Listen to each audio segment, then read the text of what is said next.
Hi, I'm Bobby Fredosi. I'm one of the flight directors on the Mars Science Lab Curiosity mission, and we're standing here inside of the cruise mission support area where we operated Curiosity from launch until landing.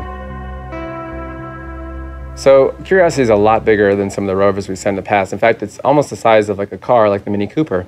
And you can see the wheel here, just for example. There's the scaled down model. One of the reasons it has to be so big is because we're carrying just a lot more science than we used to. The previous Mars rovers carried about 5 kilograms or about 12 pounds. And this is carrying about 80 kilograms or 180 pounds or so. And I think one of the cool things that you'll see is we'll get to some of these more rocky, mountainous areas and be able to do all kinds of exciting science. Curiosity has a lot of scientific instruments on it and a lot of tools that are also on the rover to help us do the science. One of the first things you notice is Curiosity has a mast. It's like its head. On the mast, there's one big instrument at the top with a big eye that shoots a laser out at rocks, creates sparks on the rocks, and we measure the color of those sparks to tell what the rocks and soils are made out of. Just below that big eye, there's a whole other set of cameras.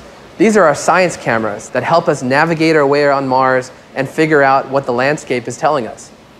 Another set of tools is located on a big 7-foot robotic arm. We can extend the arm out and put a whole bunch of tools on the surface, including what we call a hand lens imager, like you're looking at rocks with a magnifying glass. We have a drill that can jackhammer into rocks. This is the first time we're ever doing this on another planet. We're going to jackhammer into rocks and then take the powder that we create and feed them to the rover. Inside the front of the rover are 2 analytical laboratories. We open up some lids, we dump the powder in, we analyze exactly what the rocks and soils are made out of on Mars, as well as what minerals are present.